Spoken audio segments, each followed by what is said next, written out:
இந்திய அண்ணா திராவிட முன்னேற்றக் கழகம்தான் மக்களின் உண்மையான இயக்கமாக இன்று வரை திகழ்ந்திருக்கின்றது. அனைத்து மக்களுக்குரிய அனைத்து கோட்பாடுகளும், நாகரிகம், பண்பாடு, அவர்களுடைய மூதாதையர்களுடைய வழிபாடுகள் அனைத்தையுமே ஆதரித்து அவர்களுக்குரிய பாதுகாப்பு நிர்ணயம் செய்து இன்று வரை அனைத்து மதத்துக்குரிய பாதுகாப்பு நிர்ணயம் செய்த ஒரே கட்சி நம்மளுடைய அனைத்து இந்திய அண்ணா திராவிட முன்னேற்றக் கழகம்.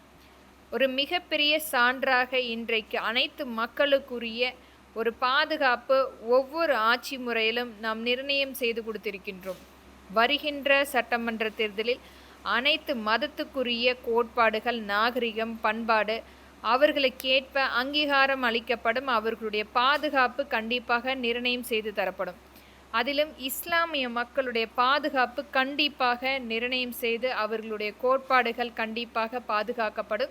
எந்த விதத்திலும் அவர்களுக்கு எதிராக நம்மளுடைய அனைத்து இந்திய அண்ணா திராவிட முன்னேற்றக் கழகம் நிற்காது என்பதை திறன்பட வலியுறுத்துகிறேன். இன்றைக்கு கட்சி ரீதியாக, இன்றைக்கு அரசியல் ரீதியாக இஸ்லாமிய மக்களை வேறுபடுத்தி பிளவுபடுத்தி கொண்டிருக்கும் அனைத்துக்குமே முற்றுப்புள்ளி வைக்கப்படும். நம்மளுடைய அனைத்து இந்திய அண்ணா திராவிட முன்னேற்றக் கழகம் ஆட்சி அமைக்கும் போது இது நம்மளுடைய இந்திய தேசத்தில் நம்மளுடைய அனைத்து மக்களுக்கும் உரிமையுள்ள தேசமாக நாம் இன்று வரை வாழ்ந்து கொண்டிருக்கின்றோம்.